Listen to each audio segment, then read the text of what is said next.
ਕਰਤਾ ਪੁਰਖ ਨਿਰਭਉ ਨਿਰਵੈਰ ਅਕਾਲ ਮੂਰਤ ਅਜੂਨੀ ਸੈਭੰ ਗੁਰ ਪ੍ਰਸਾਦ। ਜਪੁ ਸੱਚ ਜੁਗਾਦ ਸੱਚ ਹੈ ਵੀ ਸੱਚ ਨਾਨਕ ਹੋਸੀ ਵੀ ਸੱਚ। ਗਿਆਨ ਅੰਜਨ ਗੁਰ ਦੀਆ ਗਿਆਨ ਅੰਧੇਰ ਬਿਨਾਸ਼ ਹਰ ਕਿਰਪਾ ਤੇ ਸੰਤ ਭੇਟਿਆ ਨਾਨਕ ਮਨ ਪ੍ਰਗਾਸ। ਸਤਿਨਾਮ ਸ੍ਰੀ ਵਾਹਿਗੁਰੂ ਜੀ। ਸ਼ਲੋਕ ਮਹੱਲਾ ਤੀਜਾ। ਰਾਮ ਰਾਮ ਕਰਤਾ ਸਭ ਜਗ ਫਿਰੈ ਰਾਮ ਨ ਪਾਇਆ ਜਾਇ। ਅਗਾਮੀ ਅਗੋਚਰ ਅਤਿ ਵੱਡਾ ਅਤੁਲ ਨ ਤੁਲਿਆ ਜਾਇ। ਰਾਮ ਰਾਮ ਕਰਤਾ ਸਭ ਜਗ ਫਿਰੈ ਰਾਮ ਨ ਪਾਇਆ ਜਾਇ। ਅਗਮ ਅਗੋਚਰ ਅਤਿ ਵੱਡਾ ਅਤੁਲ ਨ ਤੁਲਿਆ ਜਾਇ। ਕੀਮਤ ਕਿਨੈ ਨ ਪਾਈਆ ਕਿਤੈ ਨ ਲਿਆ ਜਾਇ। ਗੁਰ ਕੈ ਸ਼ਬਦ ਭੇਦਿਆ ਇਨ ਬਿਧ ਵਸਿਆ ਮਨਿ ਆਇ। ਨਾਨਕ ਆਪ ਅਮਿਓ ਹੈ ਗੁਰ ਕਿਰਪਾ ਤੇ ਰਹਿਆ ਸਮਾਇ। ਆਪੇ ਮਿਲਿਆ ਮਿਲ ਰਹਿਆ ਆਪੇ ਮਿਲਿਆ ਆਇ। ਨਾਨਕ ਆਪ ਅਮਿਓ ਹੈ ਗੁਰ ਕਿਰਪਾ ਤੇ ਰਹਿਆ ਸਮਾਇ। ਆਪੇ ਮਿਲਿਆ ਮਿਲ ਰਹਿਆ ਆਪੇ ਮਿਲਿਆ ਆਇ। ਵਾਹਿਗੁਰੂ ਜੀ ਕਾ ਖਾਲਸਾ ਵਾਹਿਗੁਰੂ ਜੀ ਕੀ ਫਤਿਹ। ਪਰਮ ਸਨਮਾਨਯੋਗ ਗੁਰੂ ਰੂਪ ਗੁਰੂ ਖਾਲਸਾ ਸਾਧ ਸੰਗਤ ਜੀ, ਸਤਿਗੁਰਾਂ ਦੀ ਪਾਵਨ ਪਵਿੱਤਰ ਹਜ਼ੂਰੀ ਵਿਖੇ ਅੰਮ੍ਰਿਤ ਵੇਲੇ ਦੇ ਦੀਵਾਨ ਸੱਜੇ ਹਨ। ਅੰਮ੍ਰਿਤ ਵੇਲਾ ਸੱਚ ਨਾਉ ਵਡਿਆਈ ਵਿਚਾਰ ਮਹਾਵਾਕ ਅਨੁਸਾਰ ਗੁਰਬਾਣੀ ਦੇ ਨਿਤਨੇਮ ਸ੍ਰੀ ਆਸਾ ਜੀ ਦੀ ਵਾਰ ਦੇ ਕੀਰਤਨ ਆਪ ਜੀ ਨੇ ਸਰਵਣ ਕੀਤੇ ਹਨ। ਮਨ ਬਿਰਤੀਆਂ ਨੂੰ ਫਿਰ ਇਕਾਗਰ ਕਰੀਏ। ਸਤਿਗੁਰੂ ਮਹਾਰਾਜ ਸਾਹਿਬ ਸ੍ਰੀ ਗੁਰੂ ਗ੍ਰੰਥ ਸਾਹਿਬ ਜੀ ਦੀ ਪਾਵਨ ਲੜੀਵਾਰ ਕਥਾ ਨਾਲ ਜੁੜ ਜਾਈਏ। ਧੰਨ ਗੁਰੂ ਅਮਰਦਾਸ ਮਹਾਰਾਜ ਜੀ ਨੇ ਬਿਹਾਗੜੇ ਦੀ ਵਾਰ ਵਿੱਚ ਜੋ ਸਲੋਕ ਉਚਾਰਨ ਕੀਤੇ ਹਨ, ਵਾਰ ਤਾਂ ਇਹ ਸ੍ਰੀ ਗੁਰੂ ਰਾਮਦਾਸ ਮਹਾਰਾਜ ਦੀ ਹੈ, ਪਰ ਸਲੋਕ ਜੋ ਹਨ ਉਹ ਗੁਰੂ ਅਮਰਦਾਸ ਸਾਹਿਬ ਜੀ ਦੇ ਜ਼ਿਆਦਾਤਰ ਆਏ ਹਨ। ਸਤਿਗੁਰੂ ਜੀ ਨੇ ਇਸ ਪਾਵਨ ਸਲੋਕ ਵਿੱਚ ਉਸ ਪਰਮਾਤਮਾ ਨੂੰ ਅਗੰਮ ਅਗੋਚਰ ਅਤਿ ਵੱਡਾ, ਜਿਹੜਾ ਕਹਿਣੇ ਕਥਨ ਤੋਂ ਬਾਹਰਾ ਹੈ, ਕਿਸੇ ਵੀ ਤਰੀਕੇ ਨਾਲ ਪ੍ਰਾਪਤ ਨਹੀਂ ਹੋ ਸਕਦਾ। ਜਿੰਨੇ ਵੀ ਕੋਈ ਮਨੁੱਖੀ ਤਰੀਕੇ ਹਨ, ਯਤਨ ਹਨ, ਪਾਠ ਪੜ੍ਹਿਓ ਅਰ ਵੇਦ ਵਿਚਾਰਿਓ ਨਿਵਲ ਭੁਜੰਗਮ ਸਾਧੇ। ਪੰਚ ਜਨਾ ਸਿਓ ਸੰਗ ਨਾ ਛੁਟਕਿਓ ਅਧਿਕ ਅਹੰਗ ਬੁੱਧ ਬਾਧੇ। ਪਿਆਰੇ ਇਨ ਬਿਧ ਮਿਲਣ ਨ ਜਾਈ ਮੈਂ ਕੀਏ ਕਰਮ ਅਨੇਕਾ। ਹਾਰ ਪਰਿਓ ਸੁਆਮੀ ਕੇ ਦੁਆਰੇ ਦੀਜੈ ਬੁੱਧ ਵਿਵੇਕਾ। ਮਹਾਰਾਜ ਸੱਚੇ ਪਾਤਸ਼ਾਹ ਜੀ ਕਹਿੰਦੇ ਜਿੰਨੇ ਵੀ ਯਤਨ ਕੀਤੇ ਆਪਣੀ ਹਉਮੈ ਨਾਲ, ਆਪਣੇ ਹੰਕਾਰ ਨਾਲ, ਕਰਤਾਪਣ ਦੇ ਅਭਿਮਾਨ ਨਾਲ। ਕਈ ਲੋਕ ਇਸ ਪੰਕਤੀ ਨੂੰ ਇਸ ਤਰੀਕੇ ਨਾਲ ਵਰਤ ਲੈਂਦੇ ਆ ਵੀ ਪਾਠ ਪੜ੍ਹਨ ਦਾ ਫਾਇਦਾ ਹੀ ਕੋਈ ਨਹੀਂ, ਵੇਦ ਵਿਚਾਰਨ ਦਾ ਫਾਇਦਾ ਹੀ ਕੋਈ ਨਹੀਂ, ਅਤੇ ਹੋਰ ਧਰਮ ਕਰਮ ਕਰਨ ਦਾ ਫਾਇਦਾ ਹੀ ਕੋਈ ਨਹੀਂ। ਐਸੀ ਗੱਲ ਗੁਰੂ ਸਾਹਿਬ ਨੇ ਕਹੀ ਨਹੀਂ ਹੈ। ਗੁਰੂ ਸਾਹਿਬ ਸੱਚੇ ਪਾਤਸ਼ਾਹ ਜੀ ਇਹ ਕਹਿ ਰਹੇ ਨੇ ਕਿ ਇਹ ਕਰਮ ਹਉਮੈ ਨਾਲ ਕੀਤੇ ਹੋਏ ਫਾਇਦੇਮੰਦ ਨਹੀਂ ਹੁੰਦੇ। ਮੈਂ ਕਰਦਾ ਹਾਂ, ਮੈਂ ਸ਼ੁਭ ਕਰਮ ਕੀਤੇ ਹਨ, ਮੈਂ ਪਾਠ ਪੜ੍ਹਿਆ ਹੈ, ਮੈਂ ਵੇਦ ਵਿਚਾਰਿਆ ਹੈ, ਮੈਂ ਨਿਵਲ ਭੁਜੰਗਮ ਸਾਧੇ ਹੈ, ਇਸ ਤਰ੍ਹਾਂ ਦੇ ਸਾਰੇ ਕਰਮ ਮੈਂ ਕਰਦਾ ਹਾਂ। ਜਦੋਂ ਮੈਂ ਆ ਜਾਂਦੀ ਹੈ, ਤੀਰਥ ਵਰਤ ਅਰਦਾਨ ਕਰ ਮਨ ਮੈਂ ਧਰੈ ਗੁਮਾਨ। ਨਾਨਕ ਨਿਫਲ ਜਾਤੇ ਜਿਉ ਕੁੰਚਰ ਇਸ਼ਨਾਨ। ਤੀਰਥ ਵਰਤ ਆਦਿ ਕਰਮ ਕਰਕੇ ਮਨ ਵਿੱਚ ਕਰਤਾਪਣੇ ਦਾ ਭੋਗਤਾਪਣੇ ਦਾ ਅਭਿਮਾਨ ਕਰ ਲੈਂਦਾ ਹੈ। ਉਹਦੇ ਸਾਰੇ ਕੀਤੇ ਹੋਏ ਦਾਨ ਪੁੰਨ ਪੂਜਾ ਪਾਠ ਤੀਰਥ ਯਾਤਰਾ ਆਦਿ ਕਰਮ, ਭਾਵੇਂ ਉਹ ਕਥਾ ਕਰ ਰਿਹਾ, ਭਾਵੇਂ ਕੀਰਤਨ ਕਰ ਰਿਹਾ, ਭਾਵੇਂ ਉਹ ਪੂਜਾ ਕਰ ਰਿਹਾ, ਭਾਵੇਂ ਉਹ ਪਾਠ ਕਰ ਰਿਹਾ, ਭਾਵੇਂ ਉਹ ਨਮਾਜ਼ ਪੜ੍ਹ ਰਿਹਾ, ਭਾਵੇਂ ਉਹ ਪੁਰਾਨ ਪੜ੍ਹ ਰਿਹਾ, ਭਾਵੇਂ ਕੁਰਾਨ ਪੜ੍ਹ ਰਿਹਾ।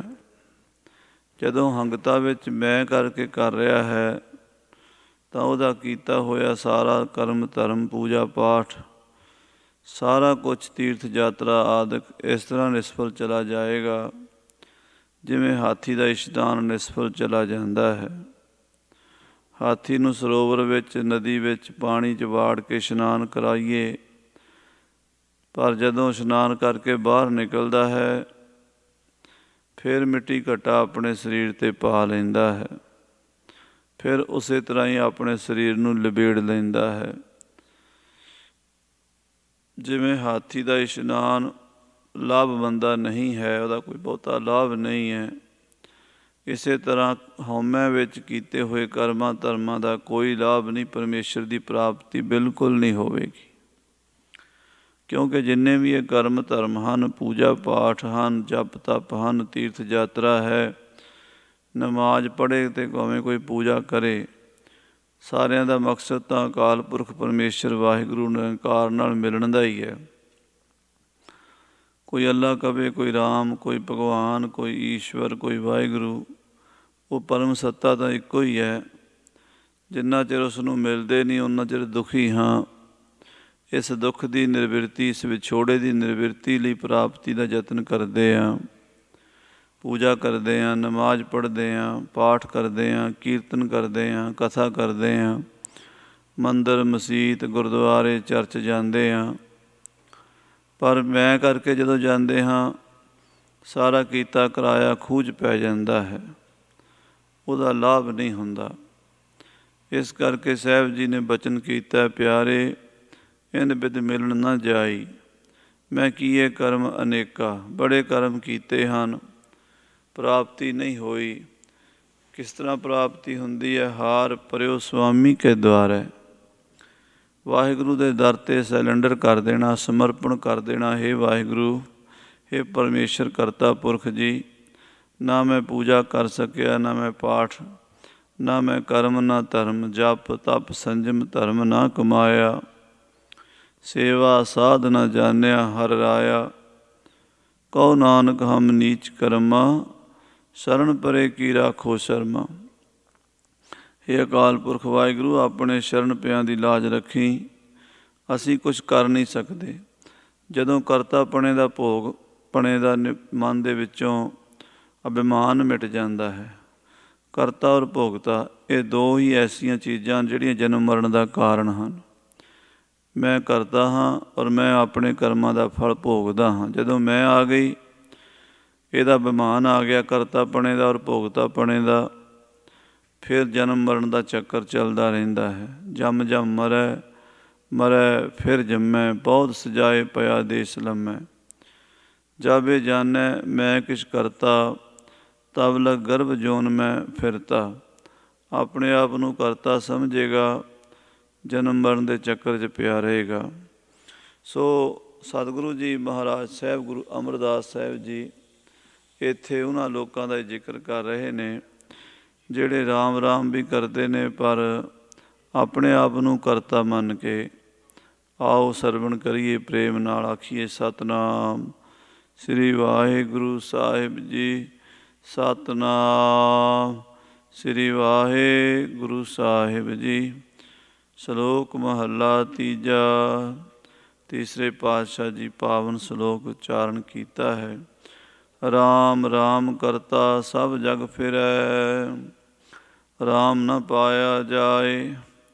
ਸਾਹਿਬ ਜੀ ਫਰਮਾਨ ਕਰਦੇ, ਸੰਸਾਰ ਦੇ ਵਿੱਚ ਸਾਰੀ ਦੁਨੀਆ ਸਾਰਾ ਜਗਤ ਰਾਮ ਰਾਮ ਕਰਦਾ ਫਿਰਦਾ ਹੈ, ਪਰ ਪਰਮੇਸ਼ਰ ਰਾਮ ਦੀ ਵਾਹਿਗੁਰੂ ਦੀ ਪ੍ਰਾਪਤੀ ਨਹੀਂ ਹੁੰਦੀ। ਕਿਉਂ? ਕਿਉਂਕਿ ਸਾਰੇ ਹਉਮੈ ਵਿੱਚ ਹੀ ਕਰਦੇ ਹਨ। ਮੈਂ ਨਾਮ ਜਪਦਾ ਹਾਂ, ਮੈਂ ਇੰਨਾ ਸਮਾਂ ਨਾਮ ਜਪਦਾ ਹਾਂ, ਇਹ ਵੀ ਇੱਕ ਬੜਾ ਵੱਡਾ ਅਭਿਮਾਨ ਹੈ। ਸਾਧ ਸੰਗਤ ਜੀ, ਰਾਮ ਰਾਮ ਜਪਣਾ, ਵਾਹਿਗੁਰੂ ਵਾਹਿਗੁਰੂ ਜਪਣਾ, ਪਰਮੇਸ਼ਰ ਦਾ ਭਜਨ ਕਰਨਾ ਤਾਂ ਆਪਣੀ ਮੈਂ ਨੂੰ ਮਿਟਾਉਣ ਵਾਸਤੇ ਸੀ।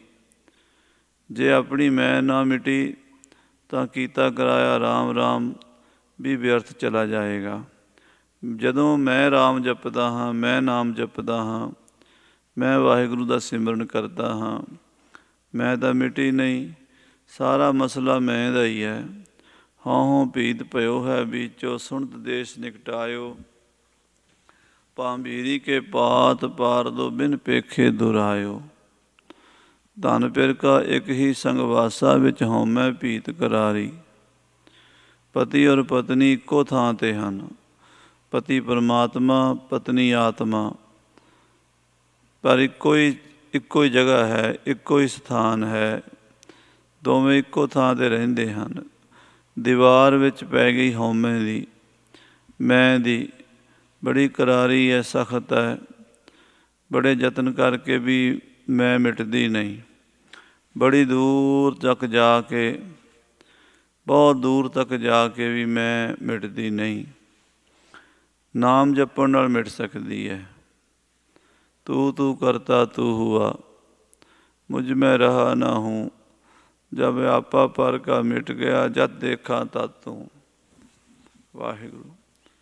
ਪਰ ਜ਼ਿਆਦਾਤਰ ਐਸੀ ਅਵਸਥਾ ਸੰਸਾਰ ਦੀ ਦੇਖੀ ਹੈ, ਮੈਂ ਕਰਤਾ ਹਾਂ, ਮੈਂ ਨਾਮ ਜਪਦਾ ਹਾਂ, ਮੈਂ ਭਜਨ ਕਰਦਾ ਹਾਂ, ਮੈਂ ਬਾਣੀ ਪੜ੍ਹਦਾ ਹਾਂ।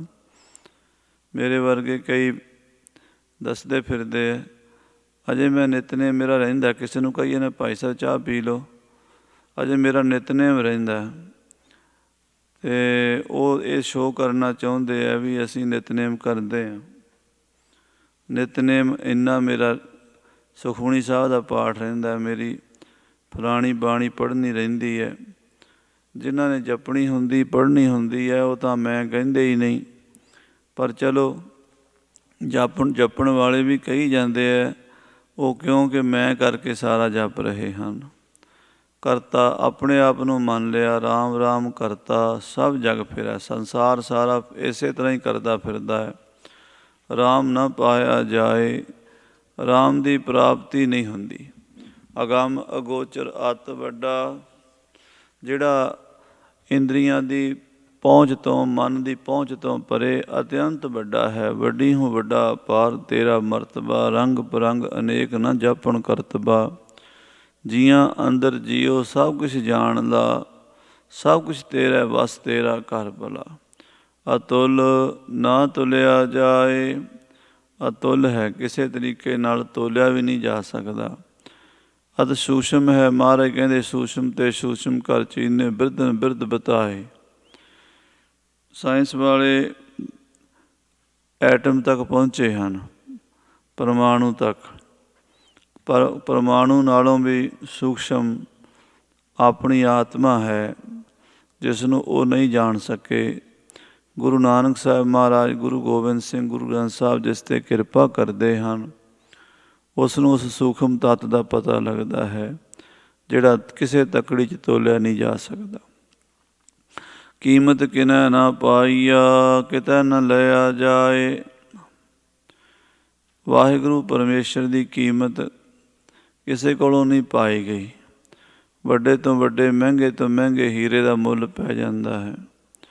ਔਰੰਗਜ਼ੇਬ ਨੇ ਸੁਣਿਆ ਸੀ ਹੈਦਰਾਬਾਦ ਦੇ ਨਿਜ਼ਾਮ ਕੋਲ ਹੀਰਾ, ਕਹਿਣ ਲੱਗਾ ਉਹਦਾ ਕੋਈ ਮੁੱਲ ਨਹੀਂ ਪਾ ਸਕਦਾ। ਔਰੰਗਜ਼ੇਬ ਜਿੱਦੀ ਸੀ, ਕਹਿਣ ਲੱਗਾ ਮੁੱਲ ਤਾਂ ਪਵਾਉਣਾ ਭਾਵੇਂ ਜਿਵੇਂ ਮਰਜ਼ੀ ਹੋਵੇ। ਉਹ ਕਹਿੰਦੇ ਮੁੱਲ ਇਸ ਕਰਕੇ ਵੀ ਨਹੀਂ ਪੈ ਸਕਦਾ ਵੀ ਨਿਜ਼ਾਮ ਨੇ ਆਪਣੀ ਮੁੰਦਰੀ 'ਚ ਹੀਰਾ ਪਾਇਆ ਹੋਇਆ, ਅਤੇ ਬਹੁਤ ਬੇਸ਼ਕੀਮਤੀ ਹੀਰਾ ਹੈ। ਉਸ ਹੀਰੇ ਦਾ ਮੁੱਲ ਨਹੀਂ ਪੈ ਸਕਦਾ। ਨਾ ਨਿਜ਼ਾਮ ਹੱਥੋਂ ਲਾਵੇ ਮੁੰਦਰੀ, ਅਤੇ ਨਾ ਕੋਈ ਤੋਲੇ, ਅਤੇ ਨਾ ਕਿਸੇ ਜੋਹਰੀ ਨੂੰ ਦਿਖਾਵੇ। ਔਰੰਗਜ਼ੇਬ ਕਹਿਣ ਲੱਗਾ ਮੈਂ ਮੁੱਲ ਪਵਾਵਾਂਗਾ, ਕਿਉਂਕਿ ਔਰੰਗਜ਼ੇਬ ਦੀ ਹੈਦਰਾਬਾਦ ਦੇ ਨਿਜ਼ਾਮ ਨਾਲ ਬੜੀ ਦੁਸ਼ਮਣੀ ਸੀ। 8 ਸਾਲ ਗੋਲਕੁੰਡੇ ਦੇ ਕਿਲ੍ਹੇ ਨੂੰ ਘੇਰਾ ਪਾ ਹੀ ਰੱਖਿਆ। ਹੈਦਰਾਬਾਦ ਲੜਾਈ ਹੁੰਦੀ ਰਹੀ, ਅਤੇ ਆਪ ਔਰੰਗਾਬਾਦ ਦੇ ਲਾਗੇ ਅਹਿਮਦਨਗਰ ਬੈਠਾ ਰਿਹਾ। ਉਹ ਦੱਖਣ ਦੇ ਵਿੱਚ ਜ਼ਿਆਦਾ ਰਿਹਾ ਔਰੰਗਜ਼ੇਬ। ਹਜ਼ੂਰ ਸਾਹਿਬ, ਹੈਦਰਾਬਾਦ, ਬਿਦਰ, ਪੂਨਾ, ਸਤਾਰਾ, ਇਹ ਸਾਰਾ ਜਿਹੜਾ ਮਹਾਰਾਸ਼ਟਰ ਦਾ ਇਲਾਕਾ ਹੈ, ਅੱਗੇ ਕਰਨਾਟਕਾ ਦਾ ਇਲਾਕਾ ਹੈ, ਉੱਧਰ ਜੰਗਾਂ ਯੁੱਧਾਂ 'ਚ ਉਲਝਿਆ ਰਿਹਾ। ਸੋ ਉਹ ਹੀਰੇ ਦਾ ਮੁੱਲ ਪਵਾਉਣ ਵਾਸਤੇ ਹਿੰਦੁਸਤਾਨ ਦਾ ਸਭ ਤੋਂ ਵੱਡਾ ਜੋਹਰੀ ਸੱਦਿਆ ਗਿਆ ਵੀ ਤੂੰ ਜਾਣਾ ਹੈ ਅਤੇ ਹੈਦਰਾਬਾਦ ਦੇ ਨਿਜ਼ਾਮ ਦੇ ਕੋਲ ਵਕੀਲ ਬਣ ਕੇ ਜਾਣਾ ਹੈ।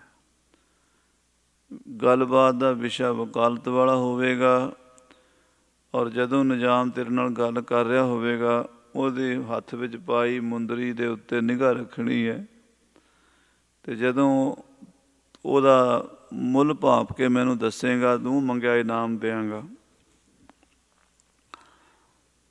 ਕਹਿੰਦੇ ਨਿਜ਼ਾਮ ਦੇ ਕੋਲ ਉਹ ਵਕੀਲ ਗਿਆ ਹੈਦਰਾਬਾਦ ਗੋਲਕੁੰਡੇ ਦੇ ਕਿਲ੍ਹੇ ਵਿੱਚ, ਦਰਖਾਸਤ ਦਿੱਤੀ ਕਿ ਮੈਂ ਨਿਜ਼ਾਮ ਨੂੰ ਮਿਲਣਾ ਹੈ। ਜਿਵੇਂ 2-4 ਦਿਨ ਬਾਅਦ ਉਹਨੂੰ ਟਾਈਮ ਮਿਲਿਆ। ਉਹ ਵੀ ਬਹੁਤ ਵੱਡਾ ਬਾਦਸ਼ਾਹ ਸੀ, ਨਿਜ਼ਾਮ ਹੈਦਰਾਬਾਦ ਬਹੁਤ ਵੱਡੀ ਤਾਕਤ ਸੀ, ਅਤੇ ਉਹਨੇ ਕਿਹਾ ਵੀ ਮੇਰੇ ਦਰਬਾਰ ਵਿੱਚ ਤੂੰ ਫਲਾਣੇ ਦਿਨ ਆ ਜਾਵੀਂ। ਜਦੋਂ ਗਿਆ ਤਾਂ 35 ਫੁੱਟ ਦੂਰ ਜਾਂ 35 ਗਜ ਦੂਰ ਕਹਿੰਦੇ ਆ ਵੀ ਤਖਤ ਤੋਂ ਖੜ੍ਹਨਾ ਸੀਗਾ। ਬਾਦਸ਼ਾਹ ਉੱਤੇ ਤਖਤ 'ਤੇ ਬੈਠਾ ਸੀ ਨਿਜ਼ਾਮ, ਵਕੀਲ ਨੇ ਸਾਹਮਣੇ ਖੜ੍ਹ ਕੇ ਗੱਲਬਾਤ ਕਰਨੀ ਸੀ। ਦੂਰੋਂ ਗੱਲ ਕਰ ਰਿਹਾ ਸੀ, ਅਤੇ ਨਿਜ਼ਾਮ ਜਿਹੜਾ ਉਹ ਗੱਲ ਕਰਦਿਆਂ ਆਪਣੀ ਦਾੜ੍ਹੀ 'ਤੇ ਹੱਥ ਮਾਰਦਾ ਸੀ। ਉਹ ਨਿਜ਼ਾਮ ਦੇ ਹੀਰੇ ਦੀ ਚਮਕ 35 ਗਜ ਤੱਕ ਪਈ ਸੀ, ਅਤੇ ਉਸ ਜੌਹਰੀ ਨੇ ਜਿਹੜੀ ਗੱਲਬਾਤ ਵਕੀਲ ਬਣ ਕੇ ਸ਼ੋਅ ਨਹੀਂ ਕੀਤਾ ਕਿ ਮੈਂ ਜੌਹਰੀ ਹਾਂ, ਹੈ ਸੀ ਜੌਹਰੀ, ਸ਼ੋਅ ਕੀਤਾ ਮੈਂ ਵਕੀਲ ਹਾਂ। ਗੱਲਬਾਤ ਕੀਤੀ, ਆ ਕੇ ਔਰੰਗਜ਼ੇਬ ਨੂੰ ਮੁੱਲ ਦੱਸਿਆ। ਕਹਿੰਦੇ ਜਿੰਨਾ ਤੇਰਾ ਰਾਜ ਹੈ ਇਹਦੇ ਨਾਲੋਂ 4 ਗੁਣਾ ਰਾਜ ਹੋਵੇ ਉਹ ਤਾਂ ਉਹਦਾ ਮੁੱਲ ਪੈਂਦਾ, ਇੰਨਾ ਕੀਮਤੀ ਹੀਰਾ ਹੈ। ਉਸ ਨੂੰ ਪ੍ਰਾਪਤ ਕਰਨ ਵਾਸਤੇ ਔਰੰਗਜ਼ੇਬ ਨੇ ਫਿਰ 8 ਸਾਲ ਘੇਰਾ ਪਾਈ ਰੱਖਿਆ, ਨਿਜ਼ਾਮ ਦੇ ਕਿਲ੍ਹੇ ਨੂੰ ਜੰਗ ਛੇੜੀ ਰੱਖਿਆ।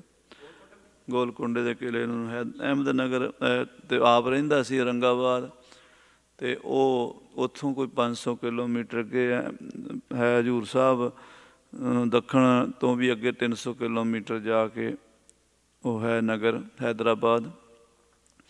ਸੋ ਨਿਜ਼ਾਮ ਦਾ ਉਹ ਹੀਰਾ ਪ੍ਰਾਪਤ ਕਰਨ ਲਈ ਬੜਾ ਜੰਗ 'ਚ ਤਰੱਦਦ ਕੀਤਾ ਸੀ, ਜਿਸ ਨੂੰ ਬਾਅਦ 'ਚ ਉਹ ਨਾਦਰ ਸ਼ਾਹ ਵੀ ਲੈ ਗਿਆ ਸੀ ਨਾਲ, ਕੋਹਿਨੂਰ ਹੀਰਾ ਅਤੇ ਮੁਗਲ ਆਜ਼ਮ ਹੀਰਾ।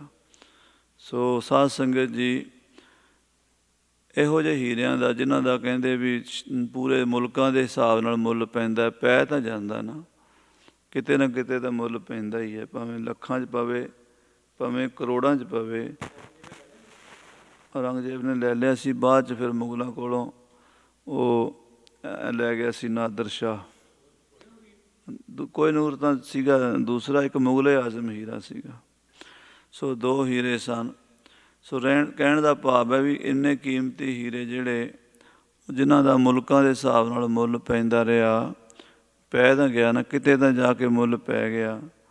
ਐਸੋ ਹੀਰਾ ਹਰ ਕੋ ਨਾਮ, ਪਰਮੇਸ਼ਰ ਦਾ ਨਾਮ ਐਸਾ ਹੀਰਾ ਹੈ, ਦੁਨੀਆ ਦੀ ਕੋਈ ਤਾਕਤ ਮੁੱਲ ਨਹੀਂ ਪਾ ਸਕਦੀ। ਕੀਮਤ ਕਿਨੈ ਨਾ ਪਾਈ ਆ, ਕਰੋੜਾਂ ਖੰਡਾਂ ਬ੍ਰਹਮੰਡਾਂ ਨਾਲ ਵੀ ਜਿਸ ਨੂੰ ਤੋਲਿਆ ਨਹੀਂ ਜਾ ਸਕਦਾ। ਕਿਸੇ ਕੋਲੋਂ ਵੀ ਉਹਦੀ ਕੀਮਤ ਨਹੀਂ ਪਈ, ਕਿਤੇ ਨਾ ਲਿਆ ਜਾਏ, ਕਿਤੇ ਵੀ ਕਿਸੇ ਤਰੀਕੇ ਨਾਲ ਵੀ ਉਹ ਹੀਰਾ ਲਿਆ ਨਹੀਂ ਜਾ ਸਕਦਾ। ਭਾਵੇਂ ਕੋਈ ਜੰਗ ਕਰਕੇ ਲਵੇ, ਕੋਈ ਪੈਸੇ ਦੇ ਕੇ ਲਵੇ, ਦੁਨਿਆਵੀ ਹੀਰੇ ਤਾਂ ਲੈ ਲੈਂਦੇ ਆ। ਕੋਹਿਨੂਰ ਹੀਰਾ ਪਾਂਡਵਾਂ ਕੋਲ ਸੀ, ਪਾਂਡਵਾਂ ਤੋਂ ਰਾਜਪੂਤਾਂ ਕੋਲ ਆਇਆ, ਰਾਜਪੂਤਾਂ ਕੋਲੋਂ ਮੁਸਲਮਾਨ ਬਾਦਸ਼ਾਹਾਂ ਕੋਲ ਹੁੰਦਾ ਮੁਗਲਾਂ ਕੋਲ ਆਇਆ, ਅਤੇ ਨਾਦਰ ਸ਼ਾਹ ਉਹ ਵੀ 1739 ਦੇ ਵਿੱਚ ਮੁਹੰਮਦ ਸ਼ਾਹ ਰੰਗੀਲੇ ਕੋਲੋਂ ਖੋਹ ਕੇ ਈਰਾਨ ਵੱਲ ਲੈ ਗਿਆ। ਉੱਥੋਂ ਅਬਦਾਲੀ ਦੇ ਕੋਲ ਆਇਆ, ਅਬਦਾਲੀ ਦੇ ਪੋਤਰੇ ਕੋਲੋਂ ਸ਼ੇਰੇ ਪੰਜਾਬ ਮਹਾਰਾਜਾ ਰਣਜੀਤ ਸਿੰਘ ਜੀ ਕੋਲੋਂ ਆਇਆ। ਮਹਾਰਾਜਾ ਦਲੀਪ ਸਿੰਘ ਦੇ ਸਮੇਂ ਅੰਗਰੇਜ਼ ਇੰਗਲੈਂਡ ਲੈ ਗਏ, ਮਹਾਰਾਣੀ ਵਿਕਟੋਰੀਆ ਦੇ ਤਾਜ ਵਿੱਚ ਪਾਉਣ ਲਈ 2 ਟੋਟੇ ਕਰ ਦਿੱਤੇ ਗਏ। ਕਿਉਂ? ਇਹ ਸਮਝਿਆ ਜਾਂਦਾ ਸੀ ਜਿਹਦੇ ਕੋਲ ਹੀਰਾ ਰਹਿੰਦਾ ਉਹਦਾ ਰਾਜ ਭਾਗ ਨਾਸ ਹੋ ਜਾਂਦਾ ਹੈ। ਇੱਦਾਂ ਦੀ ਚੱਲੀ ਆ ਰਹੀ ਸੀ ਕਹਾਵਤ, ਉਹਦਾ ਰਾਜ ਭਾਗ ਖਤਮ ਹੋ ਜਾਂਦਾ। 2 ਟੋਟੇ ਕੀਤੇ ਪਰ ਅੰਗਰੇਜ਼ਾਂ ਦਾ ਫਿਰ ਨਹੀਂ ਰਾਜ ਰਿਹਾ, ਉਹ ਸਿਰਫ ਹੁਣ ਇੰਗਲੈਂਡ ਵਿੱਚ ਹੀ ਸੁੰਗੜ ਕੇ ਰਹਿ ਗਏ। ਕਹਿਣ ਦਾ ਭਾਵ ਇਹ ਹੈ ਵੀ ਵੱਡੇ ਵੱਡੇ ਹੀਰੇ, ਰਤਨ ਜਵਾਹਰਾਤ ਇੱਦਾਂ ਬਰਬਾਦੀਆਂ ਦਾ ਕਾਰਨ ਵੀ ਬਣਦੇ ਰਹੇ, ਲੜਾਈਆਂ ਦਾ ਕਾਰਨ ਵੀ ਬਣਦੇ ਰਹੇ, ਪਰ ਅਕਾਲ ਪੁਰਖ ਦੇ ਨਾਮ ਦਾ ਐਸਾ ਹੀਰਾ ਹੈ ਜਿਹੜਾ ਵਿਸ਼ਵ ਭਰ ਨੂੰ ਸ਼ਾਂਤੀ, ਸੁੱਖ ਅਤੇ ਆਨੰਦ ਦਿੰਦਾ ਹੈ, ਪਰ ਕਿਸੇ ਤਰੀਕੇ ਨਾਲ ਲਿਆ ਨਹੀਂ ਜਾ ਸਕਦਾ, ਕਿਸੇ ਤਰੀਕੇ ਨਾਲ ਖੋਹਿਆ ਨਹੀਂ ਜਾ ਸਕਦਾ। ਕਿੱਦਾਂ ਮਿਲਦਾ? ਅੱਗੇ ਮਹਾਰਾਜ ਸਾਹਿਬ ਜੀ ਦੱਸ ਰਹੇ ਨੇ, ਗੁਰ ਕੈ ਸ਼ਬਦ ਭੇਦਿਆ ਇਨ ਬਿਦ ਵਸਿਆ ਮਨ ਆਏ। ਕਹਿੰਦੇ ਗੁਰੂ ਦੇ ਸ਼ਬਦ ਦੁਆਰਾ ਇਸ ਦੀ ਪ੍ਰਾਪਤੀ ਹੁੰਦੀ, ਇਹਦਾ ਭੇਦ ਪ੍ਰਾਪਤ ਹੁੰਦਾ। ਭੇਦਿਆ ਦਾ ਅਰਥ ਹੈ ਭੇਦ ਪ੍ਰਾਪਤ ਹੋਇਆ, ਭਾਵ ਲੱਭ ਗਿਆ। ਦੂਸਰਾ ਅਰਥ ਹੈ ਭੇਦਿਆ ਨਾਮ ਵਿੰਨਿਆ ਗਿਆ। ਸਾਧ ਸੰਗਤ ਜੀ, ਹੀਰੇ ਨੂੰ ਵੀ ਵਿੰਨਣਾ ਹੋਵੇ ਨਾ, ਅਤੇ ਹੀਰੇ ਦੇ ਵਿੱਚ ਜਿਹੜਾ ਮੋਰੀ ਕਰਨੀ ਹੈ, ਉਹ ਹੀਰੇ ਦਾ ਹੀ ਵਰਮਾ ਬਣਾਉਣਾ ਪੈਂਦਾ, ਉਹਦੀ ਛੈਣੀ ਬਣਾਉਣੀ ਪੈਂਦੀ ਹੈ। ਹੀਰਾ ਹੀਰਾ ਵੇਦ ਪਵਨ ਮਨ ਸਹਿਜੇ ਰਿਹਾ ਸਮਾਈ। ਮਹਾਰਾਜ ਕਹਿੰਦੇ ਮਨ ਰੂਪੀ ਹੀਰੇ ਨੂੰ ਵਿੰਨਣ ਲਈ ਸ਼ਬਦ ਰੂਪੀ ਹੀਰਾ ਚਾਹੀਦਾ ਹੈ। ਗੁਰ ਕਾ ਸ਼ਬਦ ਭੇਦਿਆ, ਗੁਰੂ ਦੇ ਸ਼ਬਦ ਨੇ ਮਨ ਵਿੰਨ ਦਿੱਤਾ। ਇਨ ਬਿਦ ਵਸਿਆ ਮਨ ਆਏ। ਇਸ ਤਰੀਕੇ ਨਾਲ ਪਰਮੇਸ਼ਰ ਰੂਪੀ ਹੀਰਾ ਮਨ ਵਿੱਚ ਆ ਵਸਿਆ ਹੈ। ਅਕਾਲ ਪੁਰਖ ਦੇ ਨਾਮ ਦੀ ਪ੍ਰਾਪਤੀ ਹੋ ਗਈ ਹੈ, ਰਾਮ ਨੂੰ ਪ੍ਰਾਪਤ ਕਰ ਲਿਆ ਹੈ। ਨਾਨਕ ਆਪ ਅਮਿਓ ਹੈ। ਅਮਿਓ ਦਾ ਅਰਥ ਹੁੰਦਾ ਜੋ ਮੇਵੇ ਨਾ। ਹੁਣ ਤਾਂ ਇਹ ਪੰਜਾਬੀ ਦੇ ਸ਼ਬਦ ਬੋਲਣੇ ਹਟ ਗਏ ਆਪਾਂ। ਪਹਿਲਾਂ ਸਾਡੇ ਪਿਓ ਦਾਦੇ ਪੜਦਾਦੇ ਬੋਲਦੇ ਸਨ ਮੇਵਣਾ। ਕਹਿੰਦੇ ਇੰਨੀ ਖੁਸ਼ੀ ਹੋਈ ਮੈਂ ਅੰਗਾਂ ਵਿੱਚ ਨਹੀਂ ਮਿਆਉਂਦਾ ਸੀ, ਮਿਆਉਂਦਾ। ਇਹ ਸ਼ਬਦ ਆਮ ਬੋਲਦੇ ਸੀ। ਕਹਿੰਦੇ ਚੋਲੇ ਦੀਆਂ ਤਣੀਆਂ ਟੁੱਟ ਗਈਆਂ, ਇੰਨੀ ਖੁਸ਼ੀ ਹੋਈ ਮੇਵੀ ਨਹੀਂ ਗਈ। ਮਹਾਰਾਜ ਕਹਿੰਦੇ ਅਕਾਲ ਪੁਰਖ ਵਾਹਿਗੁਰੂ ਮੇਵਦਾ ਨਹੀਂ, ਭਾਵ ਕਿਸੇ ਚੀਜ਼ 'ਚ ਕੁੱਜੇ 'ਚ ਬੰਦ ਨਹੀਂ ਕੀਤਾ ਜਾ ਸਕਦਾ। ਭਾਵ ਉਹਨੂੰ ਕਿਸੇ ਤਰੀਕੇ ਨਾਲ ਵੀ ਆਪਣੀ ਪਕੜ ਵਿੱਚ ਨਹੀਂ ਲਿਆ ਸਕਦੇ। ਨਾਨਕ ਆਪ ਅਮਿਓ ਹੈ, ਬੇਅੰਤ ਵੱਡਾ ਹੈ, ਬੇਅੰਤ ਵੱਡਾ ਹੈ। ਕਿਤੇ ਗੁਰ ਕਿਰਪਾ 'ਤੇ ਰਿਹਾ ਸਮਾਏ। ਗੁਰੂ ਦੀ ਕਿਰਪਾ ਜਦੋਂ ਹੋ ਜਾਂਦੀ ਹੈ, ਉਦੋਂ ਉਹ ਹਿਰਦੇ ਵਿੱਚ ਸਮਾ ਜਾਂਦਾ, ਟਿਕ ਜਾਂਦਾ। ਹੋਰ ਕਿਸੇ ਤਰ੍ਹਾਂ ਨਾਲ ਹਿਰਦੇ ਦੇ ਵਿੱਚ ਅਮਿਉਂਦਾ ਨਹੀਂ, ਭਾਵ ਸਮਾਉਂਦਾ ਨਹੀਂ। ਅਮਿਓ ਹੈ। ਕਹਿੰਦੇ ਗੁਰੂ ਕਿਰਪਾ ਨਾਲ ਉਹ ਮੇਵ ਜਾਂਦਾ ਹੈ, ਭਾਵ ਅੰਦਰ ਸਮਾ ਜਾਂਦਾ ਹੈ। ਆਪੇ ਮਿਲਿਆ ਮਿਲ ਰਹਿਆ, ਆਪੇ ਮਿਲਿਆ ਏ। ਆਪੇ ਹੀ ਪਰਮੇਸ਼ਰ ਮਿਲਿਆ, ਆਪ ਆ ਕੇ ਮਿਲ ਰਿਹਾ। ਕਹਿੰਦੇ ਵੀ ਪਹਿਲਾਂ ਹੀ ਮਿਲਿਆ ਤਾਂ ਪਹਿਲਾਂ ਹੀ ਹੈ। ਆਖੋ ਸ੍ਰੀ ਵਾਹਿਗੁਰੂ। ਜਿਵੇਂ ਹੱਥ ਵਿੱਚ ਪਿਆ ਹੋਇਆ ਕੜਾ ਵੀ ਕਈ ਵਾਰੀ ਇੱਦਾਂ ਲੱਗਦਾ ਮੇਰਾ ਕੜਾ ਕਿੱਥੇ ਗਿਆ। ਅੱਖਾਂ 'ਤੇ ਐਨਕ ਲਾਈ, ਕਹਿੰਦਾ ਘਰ ਵਾਲੀ ਨੂੰ ਪੁੱਛੀ ਜਾਂਦਾ ਮੇਰੀ ਐਨਕ ਕਿੱਥੇ। ਉਹ ਕਹਿੰਦੇ ਸਰਦਾਰ ਜੀ ਮੂੰਹ 'ਤੇ ਲਾਈ ਅੱਖਾਂ 'ਤੇ। ਕੰਨ ਨੂੰ ਫੋਨ ਲਾਇਆ ਹੁੰਦਾ ਅਤੇ ਜੇਬ 'ਚ ਵੀ ਹੱਥ ਮਾਰੀ ਜਾਂਦਾ, ਕਹਿੰਦਾ ਮੇਰਾ ਫੋਨ ਕਿੱਥੇ। ਉਹ ਗੱਲ ਉਸੇ ਫੋਨ 'ਚ ਹੋ ਰਹੀ ਹੈ। ਇਹ ਇੱਦਾਂ ਦਾ ਕਈ ਵਾਰੀ ਭਰਮ ਜੀਵ ਨੂੰ ਪੈ ਜਾਂਦਾ ਹੈ। ਇਸੇ ਤਰ੍ਹਾਂ ਵਾਹਿਗੁਰੂ ਜਿਹੜਾ ਸਦਾ ਹੀ ਮਿਲਿਆ ਹੋਇਆ ਆਪਣੇ ਆਤਮਾ ਦੇ ਵਿੱਚ, ਬਾਕੀ ਦੇ ਸਾਰੇ ਕਈ ਵਾਰੀ ਮਿਲਦੇ ਵਿਛੜਦੇ ਹਨ, ਵਾਹਿਗੁਰੂ ਕਦੀ ਵੀ ਨਹੀਂ ਵਿਛੜਦਾ। ਜਨਮ ਤੋਂ ਲੈ ਕੇ ਹੁਣ ਤੱਕ, ਮਰਨ ਤੱਕ, ਮਰਨ ਤੋਂ ਬਾਅਦ, ਪਹਿਲੇ ਜਨਮ ਤੋਂ ਵੀ ਪਹਿਲਾਂ ਨਾਲ ਸੀ। ਆਤਮ ਰੂਪ ਹੋ ਕਰਕੇ ਸਦਾ ਹੀ ਨਾਲ ਹੈ। ਸੋ ਸਤਿਗੁਰ ਪਿਆਰਾ ਮੇਰੇ ਨਾਲ ਹੈ, ਜਿੱਥੇ ਕਿੱਥੇ ਮੈਨੂੰ ਲੈ ਛਡਾਈ। ਪਰ ਅਸੀਂ ਉਹਨੂੰ ਆਪਣੇ ਭਰਮ ਕਰਕੇ ਦੂਰ ਸਮਝਿਆ ਹੋਇਆ ਸੀ। ਆਪੇ ਮਿਲਿਆ ਮਿਲ ਰਹਿਆ। ਕਹਿੰਦੇ ਆਪ ਹੀ ਮਿਲਿਆ ਹੋਇਆ, ਨਾਲ ਹੀ ਮਿਲ ਰਿਹਾ ਹੈ। ਆਪੇ ਮਿਲਿਆ ਆਏ। ਕਹਿੰਦੇ ਜਦੋਂ ਇਹ ਭਰਮ ਪਿਆ ਹੋਇਆ ਸੀ ਵੀ ਮੇਰੇ ਤੋਂ ਦੂਰ ਹੈ, ਫਿਰ ਗੁਰੂ ਕੋਲ ਗਏ, ਗੁਰੂ ਦੀ ਮੱਤ ਲਈ, ਗੁਰੂ ਨੇ ਉਪਦੇਸ਼ ਦਿੱਤਾ। ਗੁਰੂ ਨੇ ਆਖਿਆ ਵੀ ਸੋ ਪ੍ਰਭ ਦੂਰ ਨਹੀਂ, ਪ੍ਰਭ ਤੂੰ ਹੈ। ਜਿਸ ਵਾਹਿਗੁਰੂ ਨੂੰ ਕਬੀਰ ਜਾਂ ਕੋ ਖੋਜ ਤੇ ਪਾਇਓ ਸੋਈ ਠੌਰ, ਸੋਈ ਫਿਰ ਕਹਿ ਤੂੰ ਪਿਆ, ਜਾ ਕੋ ਕਹਿਤਾ ਔਰ। ਫਿਰ ਇਹ ਅਵਸਥਾ ਜਦੋਂ ਪ੍ਰਾਪਤ ਹੋ ਗਈ, ਆਪੇ ਮਿਲਿਆ ਏ। ਆਪ ਹੀ ਗੁਰੂ ਬਣ ਕੇ ਵੀ ਆਪ ਹੀ ਆਉਂਦਾ ਹੈ। ਇਸੇ ਕਰਕੇ ਤਾਂ ਕਿਹਾ ਗੁਰ ਈਸ਼ਰ ਗੁਰ ਗੋਰਖ ਬਰਮਾ ਗੁਰ ਪਾਰਬਤੀ ਮਾਈ। ਗੁਰ ਪਰਮੇਸ਼ਰ ਏਕੋ ਜਾਣ। ਗੁਰੂ ਬਣ ਕੇ ਵੀ ਆਪ ਆਉਂਦਾ ਹੈ ਅਤੇ ਆਪਣੇ ਆਪ ਨੂੰ ਆਪ ਹੀ ਮਿਲਾ ਦਿੰਦਾ ਹੈ। ਐਸੀ ਉਸ ਦੀ ਵੱਡੀ ਵਡਿਆਈ ਹੈ। ਸੋ ਇਤਨੇ ਬਚਨ ਪ੍ਰਵਾਨ ਕਰਨੇ ਜੀ। ਭੁੱਲਾਂ ਚੁੱਕਾਂ ਦੀ ਖਿਮਾ ਫਤਿਹ ਬੁਲਾਓ। ਵਾਹਿਗੁਰੂ ਜੀ ਕਾ ਖਾਲਸਾ, ਵਾਹਿਗੁਰੂ ਜੀ ਕੀ ਫਤਿਹ। ਰਾਮ ਕਲੀ ਮਹੱਲਾ ਤੀਜਾ। ਆਨੰਦ ਏਕ ਓੰਕਾਰ ਸਤਿਗੁਰ ਪ੍ਰਸਾਦ। ਆਨੰਦ ਪਿਆ ਮੇਰੀ ਮਾਏ, ਸਤਿਗੁਰੂ ਮੈਂ ਪਾਇਆ। ਸਤਿਗੁਰ ਤਾਂ ਪਾਇਆ ਸਹਿਜ ਸੇਤੀ, ਮਨ ਵਜੀਆਂ ਵਧਾਈਆਂ। ਰਾਗ ਰਤਨ ਪਰਵਾਰ ਪਰੀਆਂ ਸ਼ਬਦ ਗਾਵਣ ਆਈਆਂ। ਸ਼ਬਦੋ ਤਾਂ ਗਾਵੋ ਹਰੀ ਕੇਰਾ ਮਨ ਜਿਨੀ ਵਸਾਇਆ। ਕਹਿ ਨਾਨਕ ਆਨੰਦ ਹੋਆ ਸਤਿਗੁਰੂ ਮੈਂ ਪਾਇਆ। ਏ ਮਨ ਮੇਰਿਆ ਤੂੰ ਸਦਾ ਰਹੁ ਹਰ ਨਾਲੇ। ਹਰ ਨਾਲ ਰਹੋ ਤੂੰ ਮਨ ਮੇਰੇ ਦੁਖ ਸਭ ਵਿਸਾਰਣਾ। ਅੰਗੀਕਾਰੋ ਕਰੇ ਤੇਰਾ ਕਾਰਜ ਸਭ ਸਵਾਰਣਾ। ਸਭਨਾ ਗੱਲਾਂ ਸਮਰੱਥ ਸੁਆਮੀ ਸੋ ਕਿਉ ਮਨੋ ਵਿਸਾਰੇ। ਕਹਿ ਨਾਨਕ ਮਨ ਮੇਰੇ ਸਦਾ ਰਹੁ ਹਰ ਨਾਲੇ। ਸਾਚੇ ਸਾਹਿਬਾ ਕਿਆ ਨਹੀਂ ਕਰ ਤੇਰੈ। ਘਰ ਤਾਂ ਤੇਰਾ ਸਭ ਕਿਛ ਹੈ ਤਿਸ ਦੇ ਸੋ ਪਾਵੇ। ਸਦਾ ਸਿਵ ਸਲਾਹ ਤੇਰੀ ਨਾਮ ਮਨ ਵਸਾਵੇ। ਨਾਮ ਜਿਨ ਕੇ ਮਨ ਵਸਿਆ ਵਾਜੇ ਸ਼ਬਦ ਕਨੇਰੇ। ਕਹਿ ਨਾਨਕ ਸੱਚੇ ਸਾਹਿਬ ਕਿਆ ਨਹੀਂ ਕਰ ਤੇਰੈ। ਸਾਚਾ ਨਾਮ ਮੇਰਾ ਆਧਾਰੋ ਸਾਚ ਨਾਮ ਆਧਾਰ ਮੇਰਾ। ਜਿਨ ਭੁੱਖਾਂ ਸਭ ਗਵਾਈਆਂ ਘਰ ਸ਼ਾਂਤ ਸੁਖ ਮਨ ਆਏ ਵਸਿਆ। ਜਿਨ ਇੱਛਾ ਸਭ ਪੁਜਾਈਆਂ ਸਦਾ ਕੁਰਬਾਨ ਕੀਤਾ ਗੁਰੂ ਵਿਟੋਂ ਜਿਸ ਦੀਆਂ ਇਹ ਵਡਿਆਈਆਂ। ਕਹਿ ਨਾਨਕ ਸੁਣੋ ਸੰਤੋ ਸ਼ਬਦ ਤਰੋ ਪਿਆਰੋ। ਸਾਚਾ ਨਾਮ ਮੇਰਾ ਆਧਾਰੋ ਵਾਜੇ ਪੰਜ ਸ਼ਬਦ ਤਿਤ ਘਰ ਸੁਭਾਗੈ। ਘਰ ਸੁਭਾਗੈ ਸ਼ਬਦ ਵਾਜੇ ਕਲਾ ਜਿਤ ਕਰ ਧਾਰੀਆ। ਪੰਜ ਦੂਤ ਤੁਧ ਵਸ ਕੀਤੇ ਕਾਲ ਕੰਟਕ ਮਾਰਿਆ। ਤੁਰ ਕਰਮ ਪਾਇਆ ਤੁਧ ਜਿਨ ਕੋ ਸੇ ਨਾਮ ਹਰਿ ਕੈ ਲਾਗੇ। ਕਹਿ ਨਾਨਕ ਤੈ ਸੁਖ ਹੋਆ ਤਿਤ ਘਰ ਅਨਹਦ ਵਾਜੇ। ਅਨੰਦ ਸੁਣੋ ਵਡਭਾਗੀ ਹੋ ਸਗਲ ਮਨੋਰਥ ਪੂਰੇ। ਪਾਰ ਬ੍ਰਹਮ ਪ੍ਰਭ ਪਾਇਆ ਉਤਰੇ ਸਗਲ ਵਿਸੂਰੇ। ਦੁਖ ਰੋਗ ਸੰਤਾਪ ਉਤਰੇ ਸੁਣੀ ਸੱਚੀ ਬਾਣੀ। ਸੰਤ ਸਾਜਨ ਭਏ ਸਰਸੇ ਪੂਰੇ ਗੁਰ ਤੇ ਜਾਣੀ। ਸੁਣਤੇ ਪੁਨੀਤ ਕਹਿਤੇ ਪਵਿੱਤ ਸਤਿਗੁਰ ਰਹਿਆ ਭਰਪੂਰੇ। ਬਿਨਵੰਤ ਨਾਨਕ ਗੁਰ ਚਰਨ ਲਾਗੇ ਵਾਜੇ ਅਨਹਦ ਤੂਰੇ। ਸਲੋਕ ਪਵਨ ਗੁਰੂ ਪਾਣੀ ਪਿਤਾ ਮਾਤਾ ਧਰਤ ਮਹੱਤ। ਦਿਵਸ ਰਾਤ ਦੁਇ ਦਾਈ ਦਾਇਆ ਖੇਲੈ ਸਗਲ ਜਗਤ।